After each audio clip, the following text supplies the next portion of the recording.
شب معراج کا واقعہ اینڈ ہسٹری۔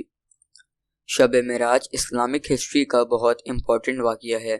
یہ نہ صرف رسول اللہ صلی اللہ علیہ وآلہ وسلم کا ایک معجزہ ہے بلکہ ہمارے لیے بہت سے سبق بھی اپنے اندر رکھتا ہے۔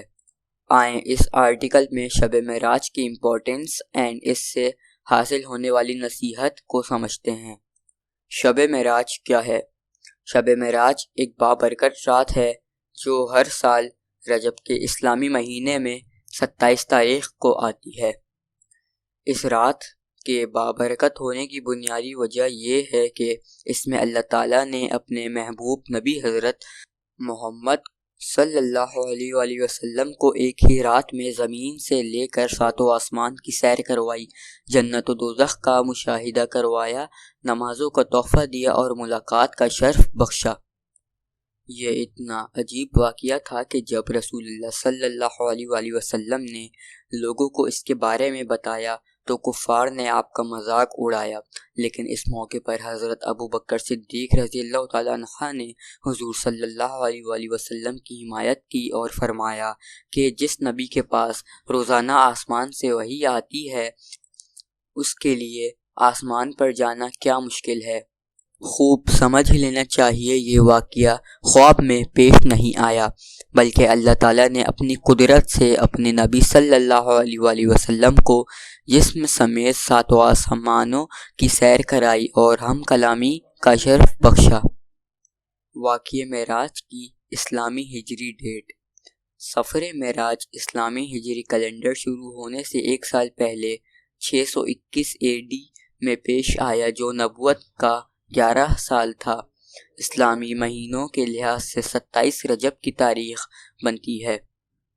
معراج النبی کا واقعہ قرآن اور حدیث میں ان اردو مفہوم: پاک ہے وہ ذات جو اپنے بندے محمد صلی اللہ علیہ وآلہ وسلم کو راتوں رات مسجد حرام سے مسجد اقصی تک لے گئے، جس کے ماحول پر ہم نے برکتیں نازل کی ہیں تاکہ انہیں ہم اپنی کچھ نشانیاں دکھائیں۔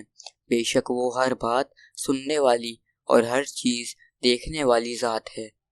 اس واقعے کی تفصیل مختلف احادیث سے کچھ یوں ملتی ہے: مغرب کے بعد حضرت جبریل رسول اللہ صلی اللہ علیہ وآلہ وسلم کے پاس حاضر ہوئے اور آپ کو بیت اللہ شریف لے جا کر آپ کا سینہ مبارک چاک کیا اور قلب اطہر کو غسل دیا۔ اس کے بعد آپ کو ایک تیز رفتار سواری جس کا نام براق تھا اس پر سوار کر کے مسجد حرام سے مسجد اقصی لے گئے۔ یہاں پہنچ کر آپ صلی اللہ علیہ وآلہ وسلم کی ملاقات تمام نبیوں سے کرائی گئی، پھر اپنے تمام انبیاء کی امامت فرمائے اور ان کو باجماعت نماز پڑھائی۔ یہ سفر معراج کا پہلا حصہ تھا جسے اسراء کہتے ہیں۔ وہاں سے جبرائیل آپ صلی اللہ علیہ وآلہ وسلم کو ساتوں آسمانوں پر لے گئے۔ ہر آسمان پر آپ صلی اللہ علیہ وآلہ وسلم کی کسی پچھلے نبی یا پیغمبر سے ملاقات ہوئی۔ آخرکار آپ صلی اللہ علیہ وآلہ وسلم کو جنت کے درخت سدرۃ المنتہی پہ لے جایا گیا جہاں آپ کو تنہائی میں اللہ تعالیٰ کے ساتھ ہم کلامی کا شرف ملا۔ اس موقع پر اللہ تعالیٰ نے مسلمانوں کو 5 نمازوں کا تحفہ بھی دیا جو اس امت پر فرض کر دی گئی تاکہ وہ اللہ تعالیٰ کا قرب حاصل کر سکیں۔ واقعہ معراج میں امت کے لیے سبق۔ واقعہ معراج کے موقع پر رسول اللہ صلی اللہ علیہ وآلہ وسلم کو جنت اور جہنم کے حالات دکھائے گئے۔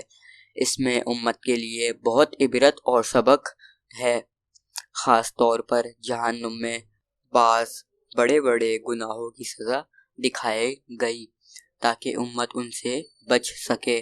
ان میں سے کچھ کی تفصیل یہ ہے: غیبت کرنے کا عذاب۔ رسول اللہ صلی اللہ علیہ وآلہ وسلم نے سفر معراج کے دوران دیکھا کہ کچھ لوگ ہیں جن کے تانبے کے ناخن ہیں جس سے وہ اپنے چہرے اور جسم کو زخمی کر رہے ہیں۔ جبرائیل نے فرمایا یہ وہ لوگ ہیں جو دوسرے مسلمانوں کی غیبت کرتے تھے، یعنی ان کے غیر موجودگی میں ان کا ذکر اس طرح کرتے تھے کہ اگر ان کو پتہ چلتا تو ان کو ناگوار گزرتا۔ فرض نماز چھوڑنے والوں کا انجام۔ رسول اللہ صلی اللہ علیہ وآلہ وسلم کو ایسے لوگ دکھائے گئے جن کا سر ایک بہت بڑے پتھر سے کچلا جاتا تھا، جس کے بعد وہ خود بخود ٹھیک ہو جاتے اور دوبارہ ان کا سر کچلا جاتا اور اسی طرح ہوتا رہتا۔ جبرائیل نے عرض کیا کہ یہ وہ لوگ ہیں جو جان بوجھ کر فرض نماز چھوڑ دیتے تھے۔ زکوٰۃ نہ دینے والوں کا انجام۔ پھر آپ صلی اللہ علیہ وآلہ وسلم کو ایسے لوگ دکھائے گئے جن کی شرمگاہ پر آگے اور پیچھے کپڑوں کے کچھ ٹکڑے لپٹے ہوئے تھے اور وہ اونٹ اور بیل کی طرح جہنم کے پتھر اور کانٹے کھا رہے تھے۔ جبرائیل نے عرض کیا یہ وہ لوگ ہیں جو دنیا میں اپنے مال کی زکوٰۃ نہیں دیتے تھے۔ زنا کار مردوں اور عورتوں کا انجام۔ اس کے بعد آپ صلی اللہ علیہ وآلہ وسلم کو ایسے مرد اور عورت دکھائے گئے جن کے سامنے اچھا اور عمدہ کھانا رکھا ہوا ہے لیکن وہ سڑا ہوا گوشت کھا رہے ہیں۔ جبرائیل نے عرض کیا یہ وہ لوگ ہیں جو دنیا میں حلال شوہر یا بیوی کے ہوتے ہوئے بھی زنا میں مبتلا ہوتے تھے اور ناجائز تعلقات رکھتے تھے۔ امانت میں خیانت کرنے والے کا انجام۔ پھر آپ صلی اللہ علیہ وآلہ وسلم کو دکھایا گیا کہ ایک شخص ہے جس کے پاس لکڑیوں کا بہت بڑا گٹھرا ہے جسے وہ اٹھا نہیں سکتا، لیکن وہ اس میں مزید لکڑیاں لا کر رکھ رہا ہے۔ بتایا گیا یہ وہ شخص ہے جو دنیا میں دوسروں کے حقوق کھا جاتا تھا یا امانت میں خیانت کرتا تھا۔ بے عمل واعظ اور علماء کا انجام۔ پھر آپ صلی اللہ علیہ وآلہ وسلم کو دکھایا گیا کہ کچھ لوگوں کے ہونٹ اور زبان لوہے کے کینچیوں سے کاٹے جا رہے ہیں، کچھ دیر میں ان کی حالت ٹھیک ہو جاتی، پھر اس کے بعد دوبارہ ان کو یہی عذاب دیا جاتا اور یہ سلسلہ اسی طرح چلتا رہتا۔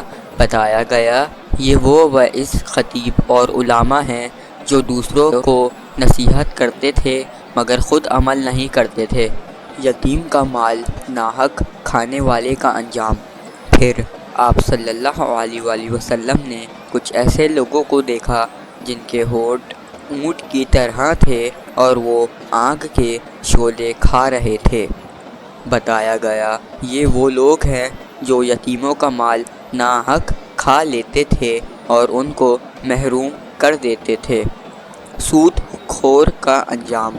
پھر دکھایا گیا کہ کچھ لوگ ہیں جو ایک نہر میں تیر رہے ہیں اور جیسے ہی اس سے نکلنے کی کوشش کرتے ہیں تو ان کے منہ پر ایک پتھر مار دیا جاتا ہے اور وہ پھر اس نہر میں چلے جاتے ہیں۔ ان کے پیٹ بہت بڑے بڑے ہیں اور وہ پتھر کھا رہے ہیں۔ بتایا گیا یہ وہ لوگ ہیں جو دنیا میں سود کا مال کھایا کرتے تھے۔ دوستو یہ تھی آج کی ہماری ویڈیو۔ اگر آپ کو ویڈیو پسند آئے تو اس ویڈیو کو لائک کریں، ہمارے چینل A1R اسلامک کو سبسکرائب کریں۔ انشاءاللہ ملتے ہیں نیکسٹ ویڈیو میں، تب تک کے لیے اللہ حافظ۔